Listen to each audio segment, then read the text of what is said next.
Masuk. Iya, masuk. Iya, udah.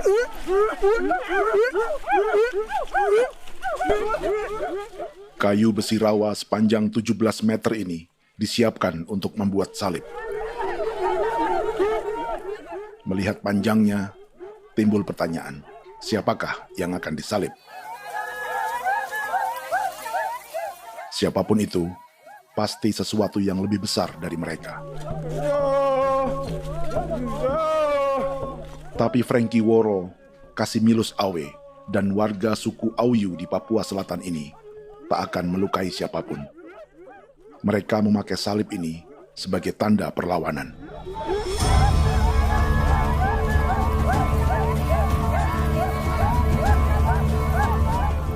Yang mereka lawan memang lebih besar, yaitu pemerintah Republik Indonesia.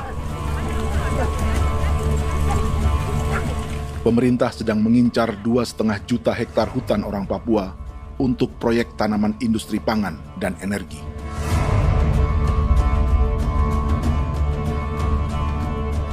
Ratusan kilometer dari salib orang-orang Auyu itu, orang Muyu sedang menyiapkan gerakannya sendiri. Tapi kali ini dalam bentuk sebuah pesta. Pesta yang disiapkan oleh marga Kimco Jinibju selama 10 tahun.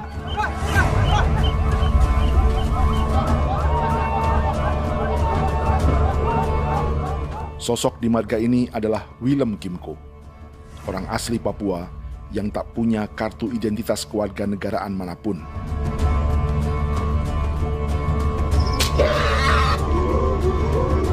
Pesta adat ini sudah cukup langka, tak hanya di Papua, bahkan di kawasan Pasifik dan peradaban Melanesia. Awalnya bayarnya kalau bukan. Intinya hati kau tidak bipnuka, dan jitana ya kati kau beri barang dipo. Kau memang ambil kau kuning. Ada gagasan dan gerakan sosial di balik pesta orang-orang Muyu ini, sama dengan gerakan salib merah yang dimulai orang-orang Auyu. Salib ini akan menjadi yang terbesar dari 1.800 salib merah yang telah ditancapkan berbagai suku di Papua Selatan dalam 10 tahun terakhir. Ribuan salib merah yang dipadukan dengan palang adat adalah tanda larangan yang menyatukan unsur-unsur adat dan agama. Kami percaya bahwa kalau memang kami sudah tidak mampu untuk menyelesaikan persoalan ini, dalam hal ini perusahaan tidak bisa masuk, berarti kami minta bantuan kepada nenek moyang dan Tuhan. Atribut perang orang Auyu ini diukir atau dilukis, digambar di batang salib ini dengan tujuan bahwa kami larang dengan sangat keras. Jadi apabila siapapun, baik dari antara kita sendiri yang melanggar batas ataupun pihak lain yang mengganggu keselamatan hak tanah adat kami, maka kami siap untuk melakukan ancaman perang. Salib-salib ini tidak ditancapkan di halaman-halaman gereja, melainkan di tanah dan hutan adat, di dusun-dusun sagu, dan di tempat-tempat yang disakralkan. Sebab 1.800 palang adat dan salib ini memang bukan semata tentang agama, tapi untuk mencegah negara dan perusahaan memasuki tanah dan hutan adat mereka. Papua bukan negara kosong.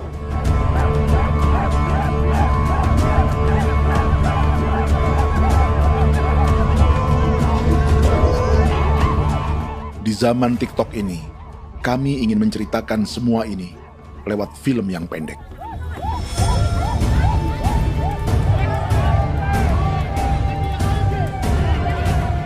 Tapi kami jelas gagal.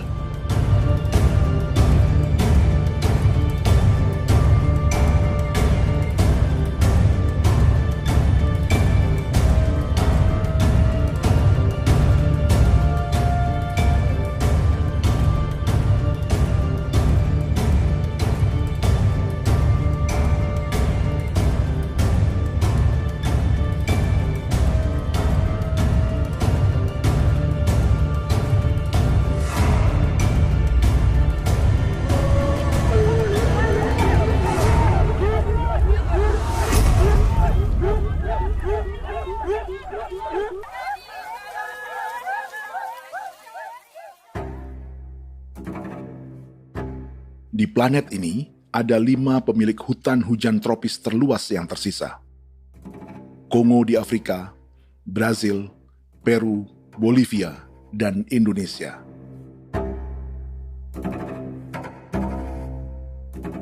Di Indonesia, satu-satunya pulau yang hutannya masih terjaga adalah Papua, pulau terbesar kedua di dunia setelah Greenland.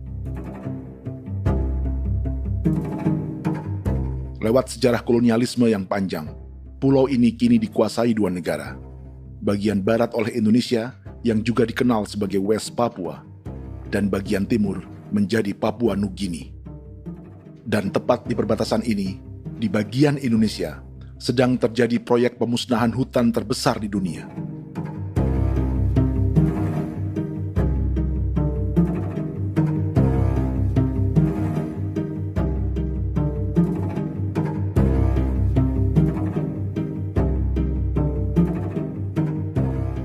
Pemerintah Indonesia sedang membuka lebih dari 2,5 juta hektar hutan untuk sawit, tebu, padi, dan peternakan. Ini disebut proyek strategis nasional untuk lumbung pangan dan energi yang jadi ambisi 3 presiden. Bagian terbesar direncanakan untuk mencetak sawah seluas 1,3 juta hektar. Lalu bagian lain akan ditanami tebu seluas 560.000 hektar untuk gula dan bioetanol. Setiap liter bensin di Indonesia akan dicampur bioetanol 10% atau E10. Ada 10 perusahaan di proyek ini, dan semuanya dimiliki oleh 1 keluarga saja.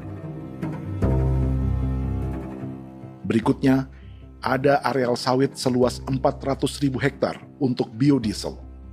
Targetnya mencampur 50% solar dengan minyak sawit atau B50. Dan terakhir, pemerintah akan membuka peternakan seluas 380.000 hektar. Jadi, apa yang salah dengan proyek pangan dan energi ini? 5 orang Papua dalam film ini akan menjawabnya.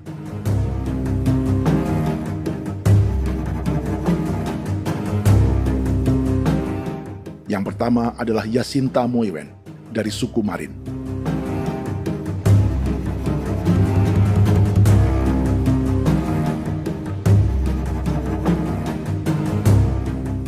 Yasinta dan warga di distrik Ilwayap di Merauke sudah menjadi korban. Hutan dan rawa sebagai sumber pangan dan ekonominya telah dihancurkan. Jalan sepanjang 135 km sedang dibuat, dan di kiri kanannya akan dicetak 1 juta hektar sawah. Mereka sulit menolak atau melawan. Salib sudah digeser, masih datang lagi dengan senjata mereka nih. Karena proyek ini juga dijaga tentara. Macam-macam senjatanya.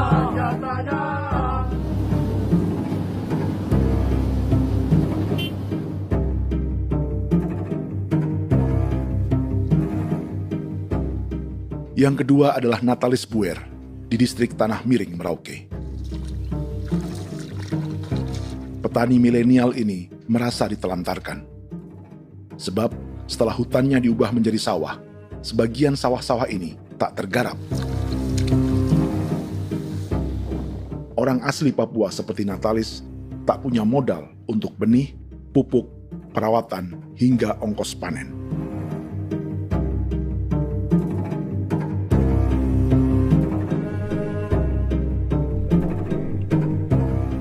Orang ketiga adalah Vincent Kuipalo dari suku Yenan di distrik Jagebob, Merauke. Vincent dan suku Ye sedang menjadi korban. Hutan adat orang-orang Ye sedang dihancurkan untuk perkebunan tebu dan bioetanol. Tanah mereka juga diincar untuk markas-markas militer, pasukan yang akan menjaga proyek pangan dan energi ini.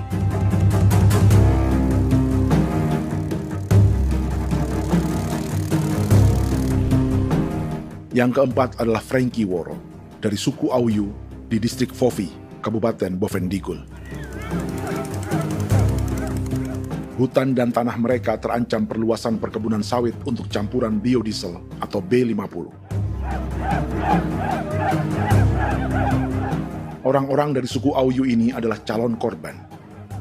Merekalah salah satu pelopor gerakan Palang Adat dan Salib Merah. Meski kadang berseberangan dengan gereja yang mereka anggap lebih mendukung pemerintah dan perusahaan. Mereka bahkan sedang merencanakan gerakan yang lebih besar, dengan salib yang lebih besar. Tanah milik Somu Sobisiba itu bahwa tanah ini diciptakan oleh Tuhan dan memberikan warisan kepada kami. Kami ini hanya hak jaga.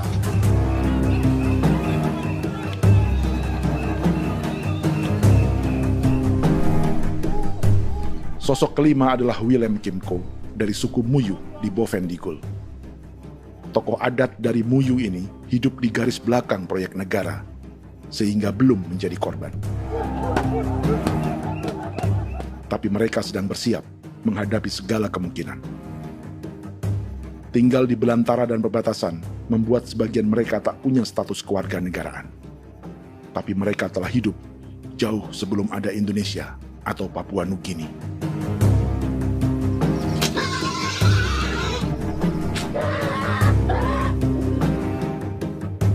Kelimanya mewakili jutaan orang asli Papua yang sedang terancam eksistensinya. Jika kita merasa kepunahan peradaban Neanderthal di Eropa, Aztec dan Inca di Amerika, atau aborigin di Australia adalah sejarah masa lalu, film ini menceritakan bagaimana pemusnahan sebuah bangsa dan kepunahan sebuah peradaban sedang terjadi di masa hidup kita. Kepunahan bukan karena kerusakan lingkungan dan ruang hidup semata, juga karena dihantam 60 tahun operasi militer.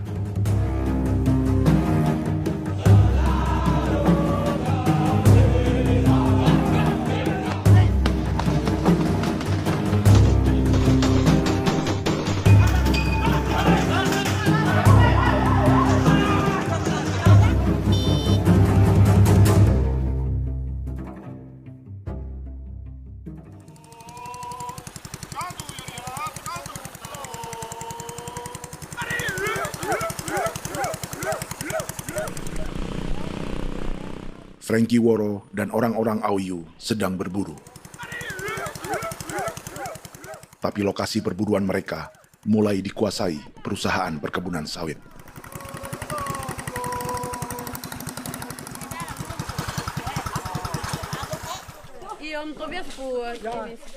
Kita akan menuju arah ke Inabusu. Di sana kami akan masuk di wilayah konsesi perusahaan PT Indo Asiana Lestari, dan di situ ya ada survei-survei mereka yang mereka pernah lakukan, tapi juga kami ada lakukan tanda-tanda saksi di sana.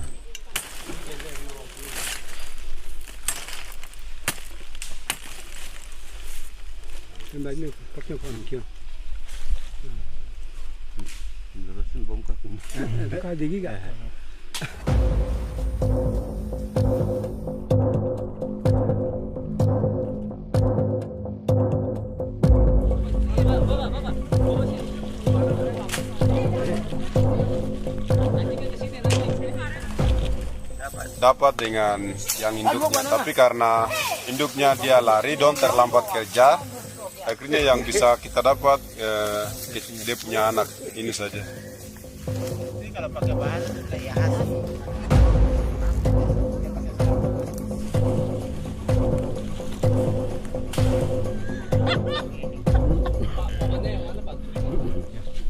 Pohon ini pohon bitanggur, dia punya kayu ini kita biasa gunakan untuk kerja perahu, dan juga kulit depu getanya itu kita pakai untuk kerja ini, panah-panah ini lem, jadikan lem ini, panah-panah. Hutan ini adalah supermarket bagi suku Auyu. Juga lumbung pangan atau bank untuk menyimpan deposito kekayaan alam. Hutan juga tempat yang penuh dengan sejarah suku, situs budaya, dan tempat-tempat sakral. Inilah yang sedang mereka pertahankan dari incaran pemerintah dan perusahaan. Untuk semua alasan ini, mereka menancapkan ribuan salib merah.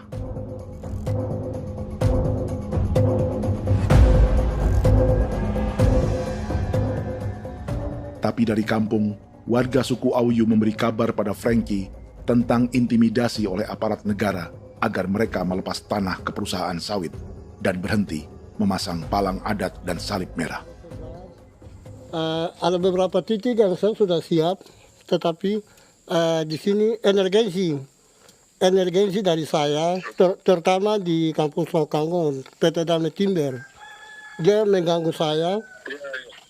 saya dengan menggunakan kekerasan maupun pihak hukum. Dan kemarin saya ada pernyataan penolakan secara resmi, tapi masih tetap dengan menggunakan pihak hukum untuk masuk, untuk harus dituntut saya untuk harus diterima perusahaan itu. Kita di situ ada 15 marga, tetapi 15 marga juga tidak setuju. Marga-marga siapa yang terima dan marga-marga mana saja yang menolak. Nanti kita lihat dari pertimbangan itu, dan di situ dan kita undang mereka untuk bicara dengan kami.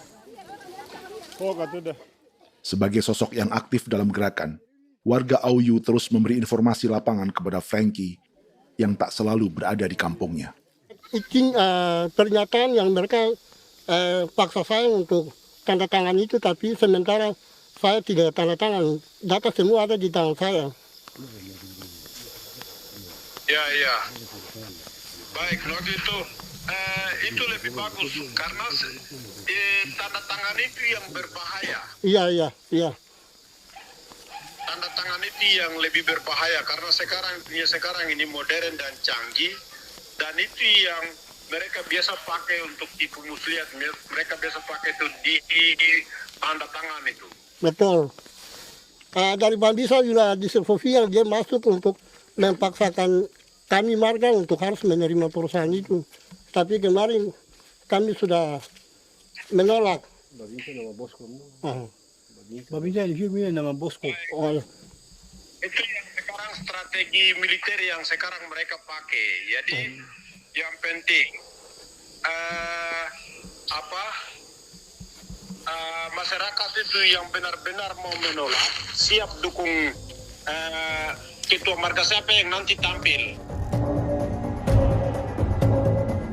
Ini adalah peta konsesi sawit untuk biodiesel dalam proyek strategis nasional. Dan di distrik Fofi inilah, orang-orang Auyu hidup dari sungai dan hutan. Tapi Frankie di Bovendigul masih lebih beruntung. Setidaknya dibandingkan Yasinta Moyen di Merauke yang sudah kehilangan hutan dan rawanya.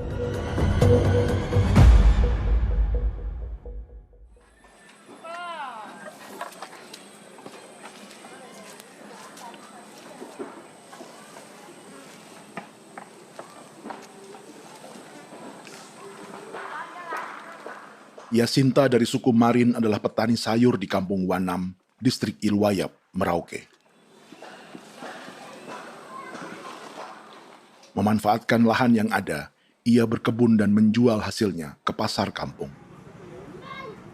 Ini ekonomi warga di Wanam untuk menghasilkan uang, lalu memberi barang kebutuhan yang tak bisa mereka produksi sendiri. Tapi kehidupan sebenarnya ditopang oleh ekosistem hutan dan rawa. Inilah sumber pangan utama dan peradaban mereka.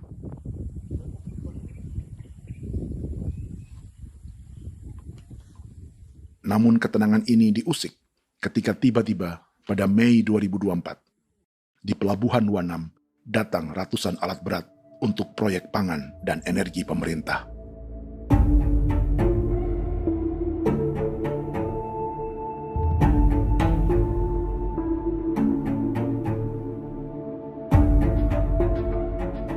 Kami masyarakat setempat kami tidak tahu. Kami kaget pagi-pagi kapal sudah ada di pelabuhan kami.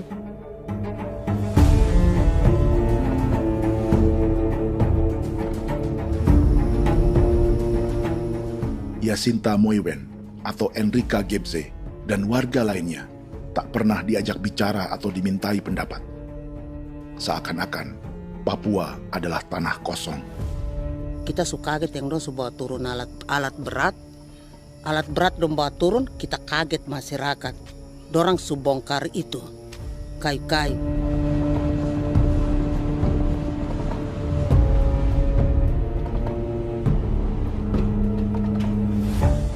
Bersamaan dengan alat-alat berat itu, juga berdatangan tentara Indonesia untuk mengawal proyek pembukaan hutan milik Jacinta.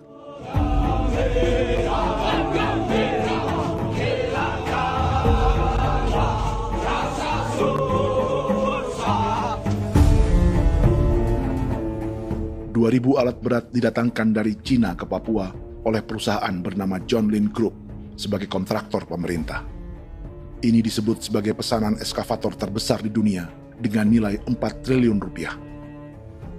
Misinya membuka hutan dan rawa milik orang Marin, salah satunya untuk membangun jalan sepanjang 135 km. Sementara di kiri kanannya akan dicetak sawah yang ditargetkan seluas 1,3 juta hektar. Jalan berupa garis lurus ini bukan rute tradisional ekonomi masyarakat. Jalan ini akan menghubungkan kawasan perkebunan sawit dan tebu di sebelah timur, juga untuk mobilisasi pasukan militer. John Lin Group adalah perusahaan yang dimiliki Andi Samsudin Arsyad atau yang dikenal dengan Haji Isam. Sebagian orang mengenalnya sebagai pengusaha yang hobi balapan mobil.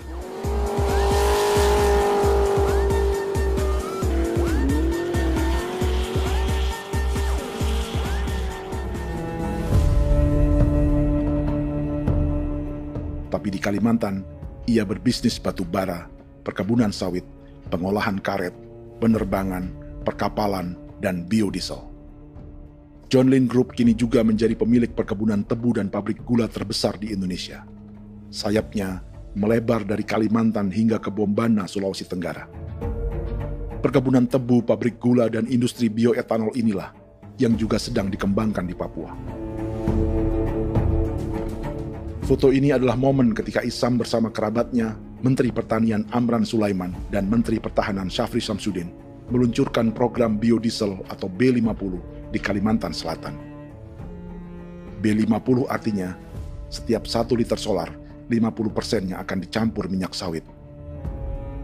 Perusahaannya, PT John Lin Agroraya, menjadi salah satu pemainnya.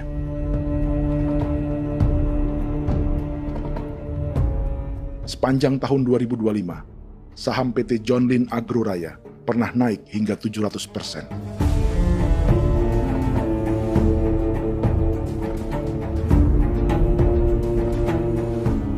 Perusahaan sawitnya yang lain, PT Pradiksi Gunatama, sahamnya bahkan pernah naik 4.000% hanya dalam 1 tahun. Dari harga saham ini saja, nilai kekayaan keluarga Isam diperkirakan mencapai 100 triliun rupiah lebih, menjadikannya salah satu keluarga terkaya di Indonesia dan salah satu pemain penting industri bioenergi. Dan di Papua Selatan inilah sebagian sawit-sawit untuk mendukung program B50 akan ditanam. Inilah tanah orang-orang Wambon, Muyu, Marin, Yei, atau Auyu seperti Frankie Ward.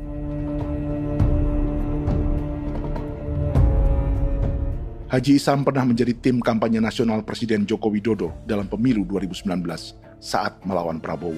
Bintang Mahaputra Utama diberikan kepada Saudara Andi Syamsuddin Arsyad. Beliau berjasa luar biasa dalam mendorong pertumbuhan ekonomi daerah maupun nasional. Setelah menjadi presiden, Prabowo memberi gelar kehormatan Bintang Mahaputra Utama pada Isam.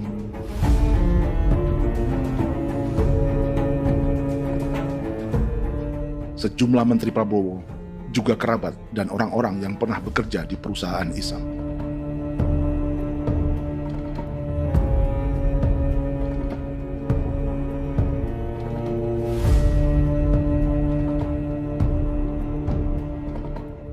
Lawan sebesar inilah yang sedang dihadapi Jacinta di kampung Wanam, Merauke. Atau petani perempuan lain seperti Enrika Gebse. Jadi alam kita ini sudah rusak.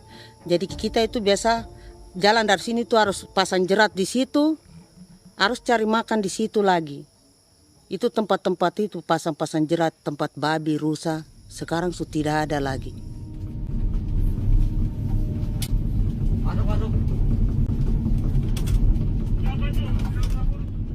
Rekaman ini memberi gambaran bagaimana Kasuari kehilangan rumah di bekas hutan dan rawa yang telah dibabat.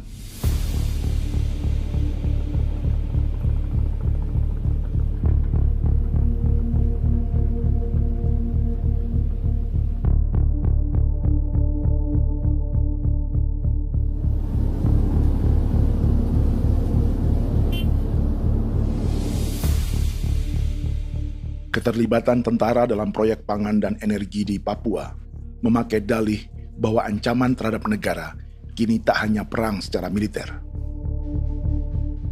tapi juga melalui pangan dan energi.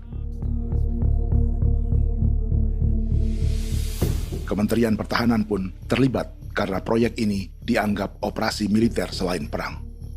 Jadi tugas kamu adalah menjaga sumber cadangan pangan nasional. Macam-macam senjatanya,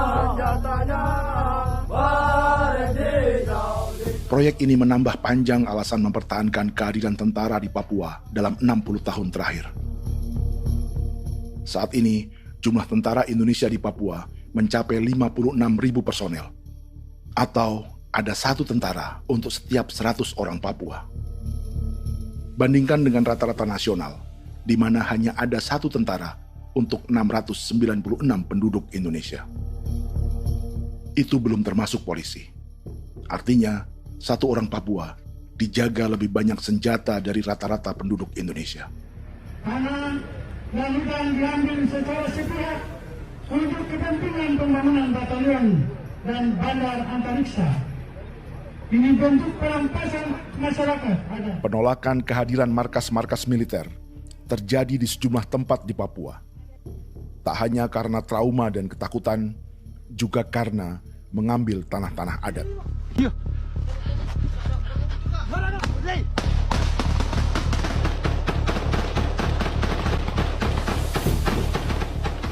Salah satu alasan mengapa militer terus ditambah di Papua, karena masih ada perlawanan dari Organisasi Papua Merdeka atau OPM selama 50 tahun terakhir. Ayo. Tapi kekuatan militer OPM diperkirakan hanya 1.430 personel dan 360 pucuk senjata. Selebihnya, mereka menggunakan senjata tradisional.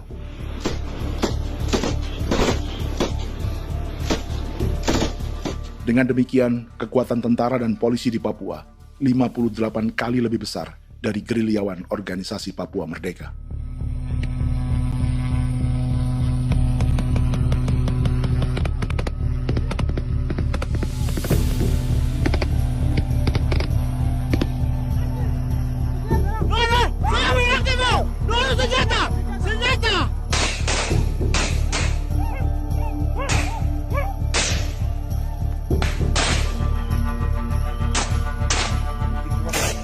Sebagian tentara berada di garis depan pertempuran, tapi sebagian besar lainnya terlibat operasi non-tempur menjaga proyek pemerintah dan investor swasta. Seperti Batalion Infanteri Teritorial Pembangunan di distrik Jagebob, Merauke ini. Lokasinya bersebelahan dengan konsesi lahan tebu untuk gula dan bioetanol milik PT Murni Nusantara Mandiri. Baik perusahaan maupun markas militer, keduanya mengambil hutan milik suku Ye dari marga Kuipalo. Tapi dorong datang, tanam ini saja di sini, tanam papan nama ini. Victor Kuipalo menunjukkan apa yang terjadi. Jadi kita juga kaget ini. Nah, kalau ini papan nama ini memang, ini papan nama ditanam tapi bukan haknya mereka yang ini. Ini hak kami di sini, hak dusun kami, marga Kuipalo yang punya hak dusun ini. Setelah memasang patok, alat berat mulai bekerja untuk membangun markas militer di tanah orang Ye.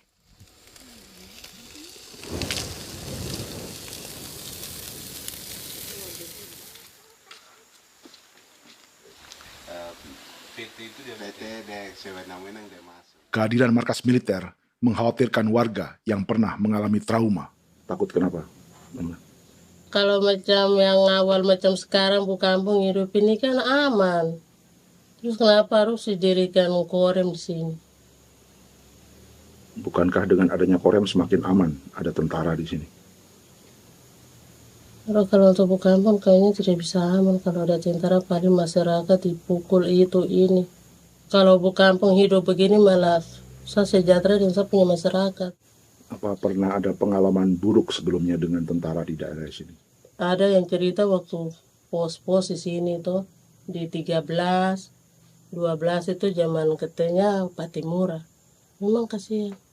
Malah kita punya orang ini yang dianiaya betul, dipukul.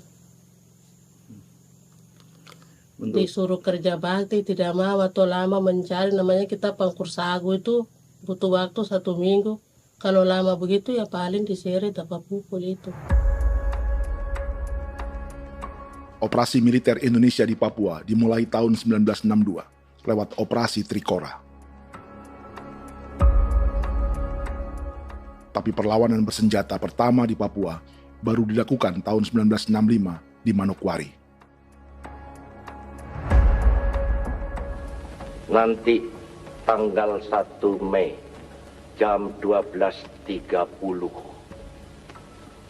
pemerintahan di Irian Barat mutlak akan jatuh di tangan.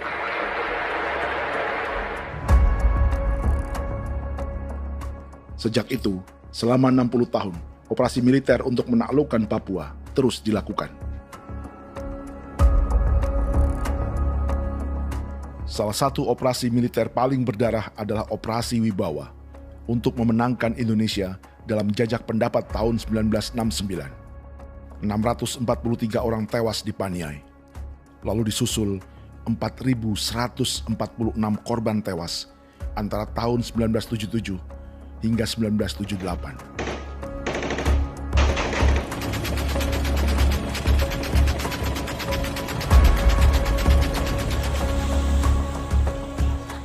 Operasi militer ini menimbulkan gelombang pengungsian hingga kini. Dewan Gereja Papua mencatat 103.000 orang menjadi pengungsi pada tahun 2025 dan nyaris tak diberitakan media-media Jakarta.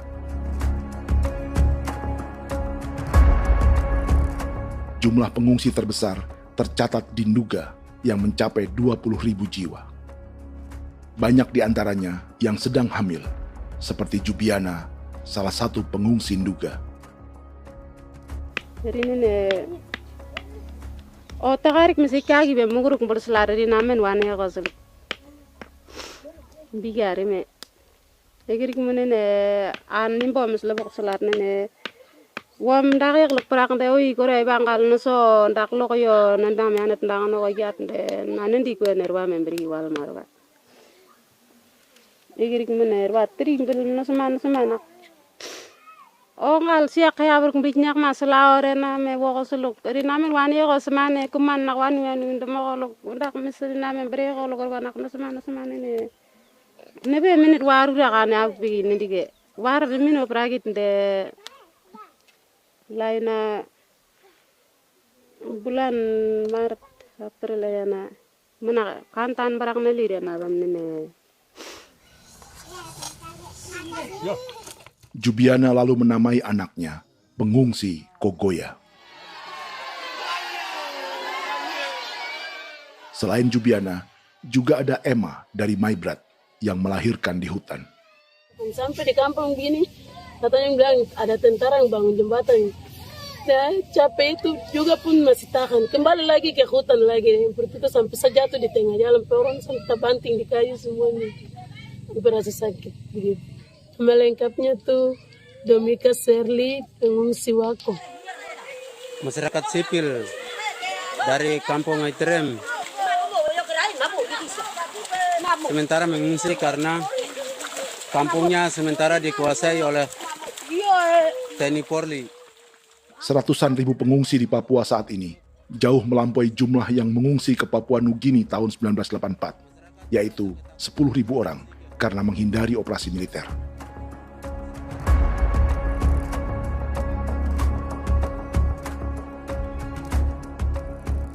Bersamaan dengan operasi militer, eksploitasi sumber daya alam Papua juga dilakukan sejak masuknya tambang emas dan tembaga Freeport pada tahun 1967.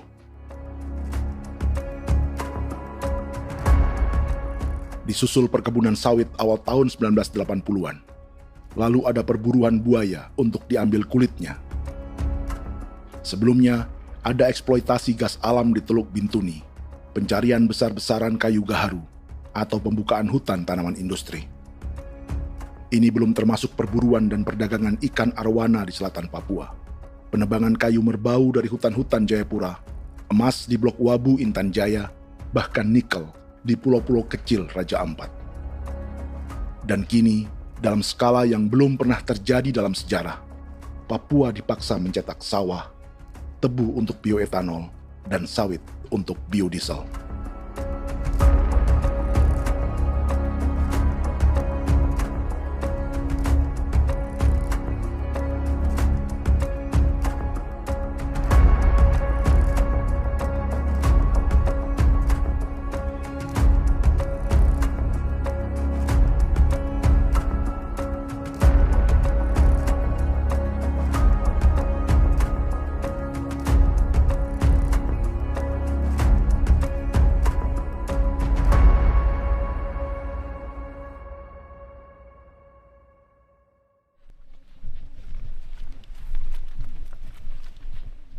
Inilah yang sedang menimpa keluarga Vincent dan Victor Kuipalo di Merauke. Hutan mereka diambil untuk markas militer dan industri perkebunan, PT Murni Nusantara Mandiri. 1 dari 10 perusahaan yang diberi konsesi untuk menanam tebu dan memproduksi gula serta bioetanol seluas 52.000 hektar.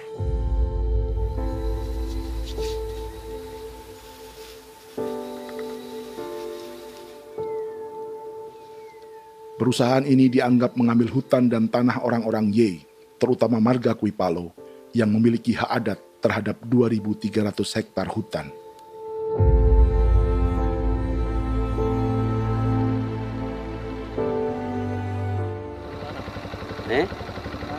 Tentara?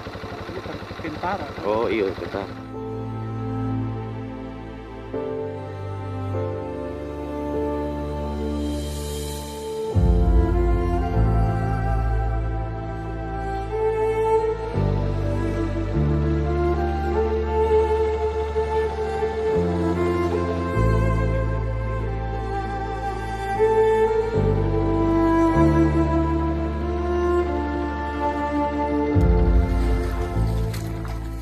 Keluarga Kuipalo sedang melihat apakah perusahaan semakin mengancam tanah mereka. Dan kekhawatiran itu terbukti. Iya, makanya tadi saya bilang ini dari sini saja dekat, ini sudah masuk di dalam ujung lapang ini. Ini hutan, yang ini hutan yang orang ada bongkar sekarang ini. Ini sudah punya alat tuh dekat ini. Dekat sekali ini. Ini di sini.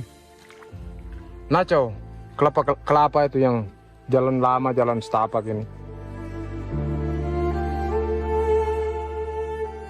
Dari udara, terlihat alat-alat berat semakin mendekati tanah orang-orang Ye, marga Kuipalo.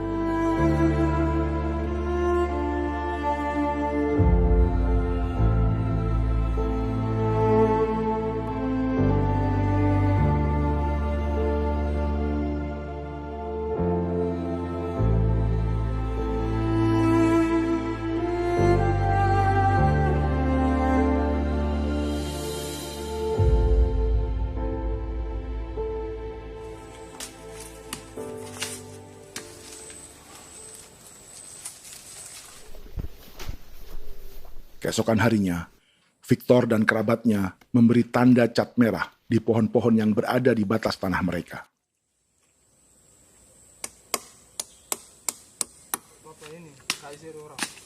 Tapi tanda peringatan adat ini tak diindahkan perusahaan.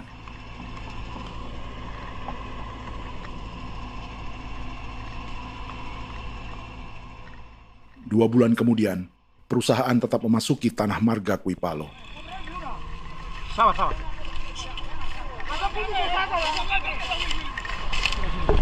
manusia, kau lihat. Tapi tidak sudah sakit hati sekali saya kata adik. Ini sama baik ini kalau tidak berubah lagi adik. Kami juga punya tangan, hanya beda rambut. Mister itu juga. Wah, buka. Tidak.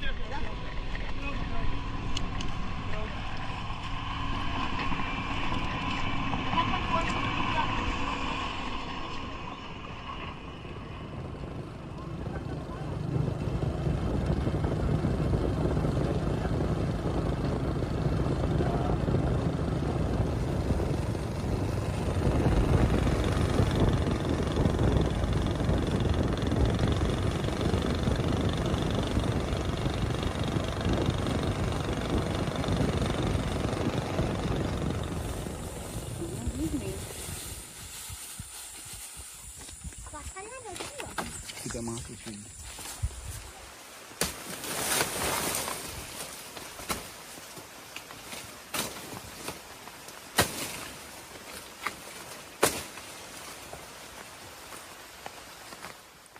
Jadi ya untuk itu seperti saya katakan tadi, apakah lebih baik kita tidak usah ada kan atau bagaimana, kita pisahkan,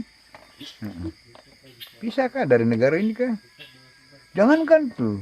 Saya kemarin bicara sama Daniel, datang sama saya dengan persoalan Kodam ini.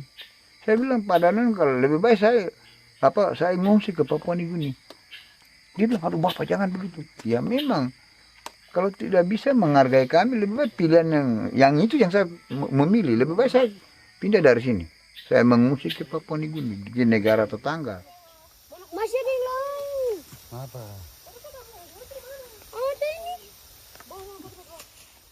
Saya bilang sama Kapolsek, Pak, Agustus ini, 17 Agustus saya tidak kasih naik bendera merah putih. Saya bendera ada, nanti saya taruh di meja. Bendera saya ada.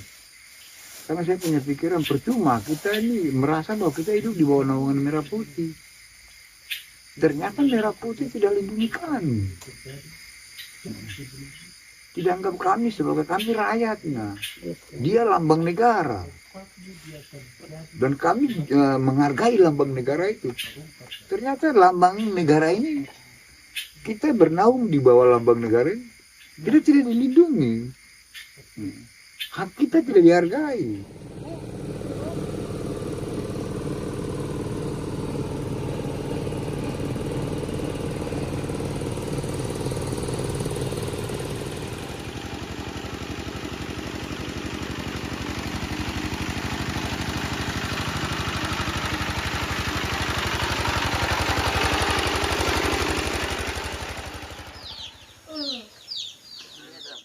Marga Kuipalo dari suku Ye terus mendapat teror dan intimidasi agar melepas tanah mereka yang hanya dihargai Rp300.000 per hektar.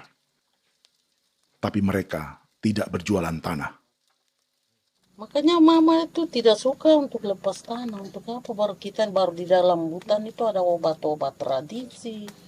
Itu sudah Kalau macam ada sayur juga, kita ambil sayur yang dia tumbuh sendiri. Jadi kita ini mau kemana, kalau itu sudah digusur, ya habis. Kita ini jadi penonton. Jangan sampai kita ini duduk minta di jalan. Jadi kita tidak mau seperti itu. Makanya tanah itu kita tidak melepas. Tapi mungkin orang lain tuh dia senang saja. Lebih baik saya pegang uang merah dulu. Saya bisa beli-beli itu ini. Nanti datang uang sudah habis, gembel. Mau cari kemana lagi, hutan sudah habis. Mau makan ikan di mana, kali sudah hancur. Seperti Yasinta di Wanam, suara dan gerakan kaum perempuan Papua sangat nyaring dan tak bisa diabaikan. Saya sebagai perempuan tolak untuk perusahaan masuk di sini. Karena kalau saya terima anak-anak saya mau dikemanakan, mau tinggal di mana. Apapun yang terjadi saya tetap tolak. Demi tanah ini saya akan berjuang, demi saya punya anak-anak. Yang katanya mengutamakan anak Papua, nyatanya yang kerja kebanyakan ya orang-orang Jawa. Dan sendiri orang Jawa, tapi bukan mau bicara yang tidak-tidak. Memang kenyataannya seperti orang-orang Papua itu diterbelakangkan, kurang diutamakan, gitu.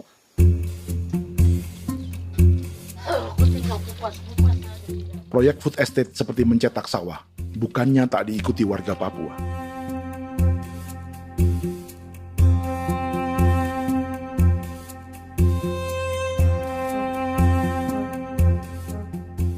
Salah satunya Natalis Buer di distrik Tanah Miring, Merauke.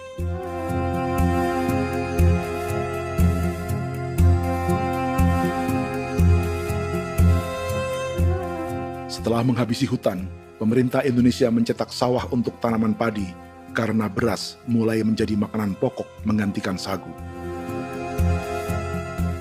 Sebagian besar penggarapnya adalah warga transmigran yang datang sejak era 1980-an.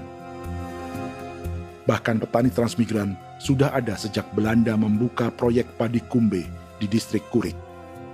Lokasi yang sering jadi langganan pejabat Indonesia memamerkan sawah di Papua. Tapi Natalis juga ingin belajar menanam padi atau bersawah. Namun ia kesulitan karena dibutuhkan modal untuk benih, pupuk, hingga pemeliharaan dan panen. Lalu sawah-sawah ini pun mulai dikuasai pendatang.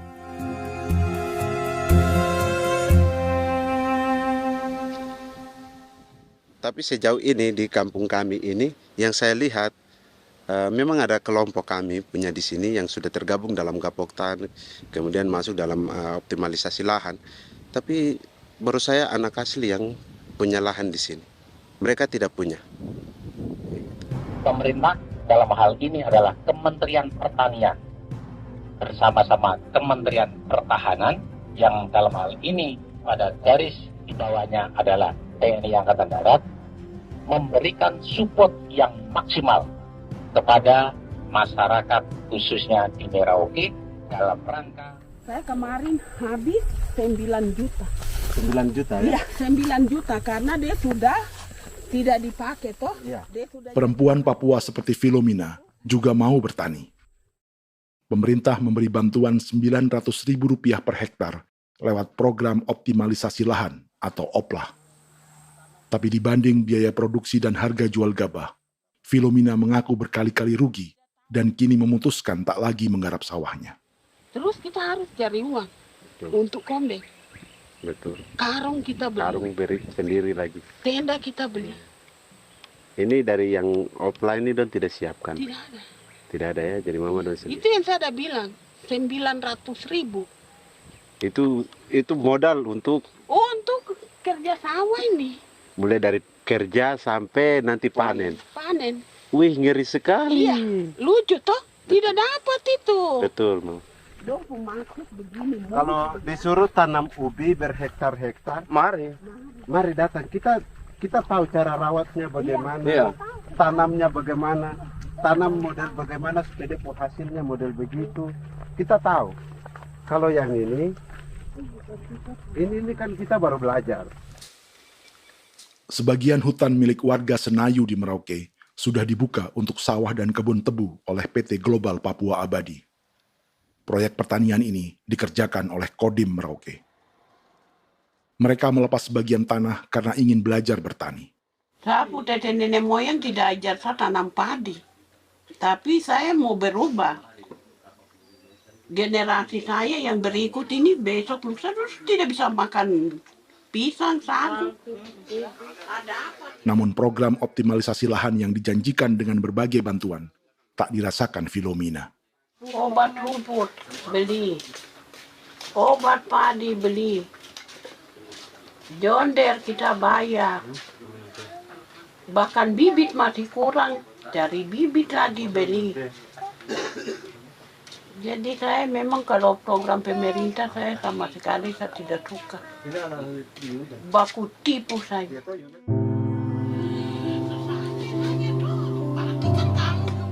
Mereka merasa ditinggalkan sendiri, jatuh bangun belajar bertani padi.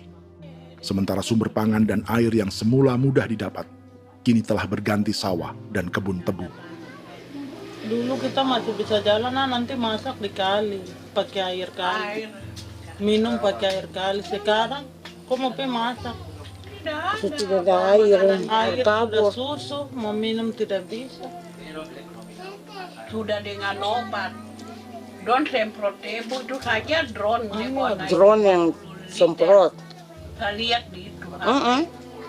Jadi kita bukan drone yang terbang di atas untuk disemprot. Iya, itu semprot obat.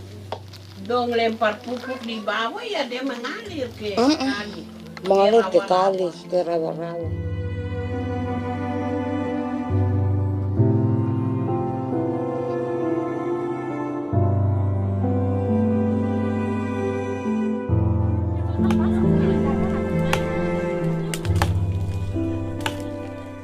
Seperti pertanian sawah bagi orang Bali atau Toraja, Bagi orang Auyu dan suku-suku lainnya di Papua Selatan, sagu juga bukan semata tentang pangan.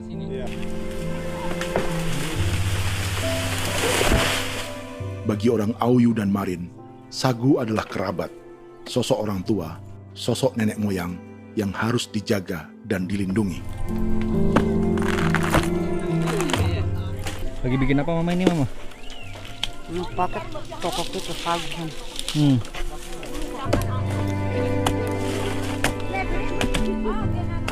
Kami diingatkan oleh leluhur, sagu itu tidak boleh digusur dan tidak boleh diganggu dengan cara apapun, dan di dalam rangka kepentingan apapun tidak boleh.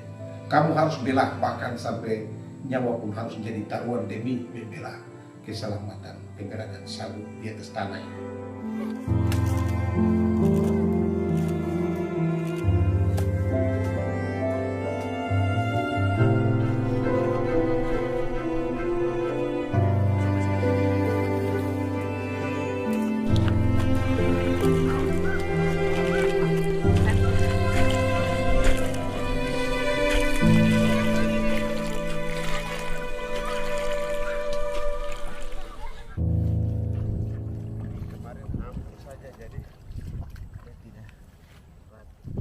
Menurut Natalis, pemerintah di Jakarta mendefinisikan lumbung pangan semata urusan beras dan mencetak sawah. Sebenarnya orang Papua itu bukan tidak bisa bertani. Kami tanam ubi itu bagian dari pertanian. Nah, pertanian yang dimaksud oleh pemerintah itu harusnya selalu, itu kalau bisa pemerintah harus spesifikkan. Pertanian apa yang dimaksud? Pertanian tanam padi atau pertanian tanam ubi, petasan dan lain-lain. Ini yang harus dispesifikkan dulu. Begitu, sehingga tidak menjustifikasi kami orang asli Marin bahwa kami tidak bisa bertani. Bukan.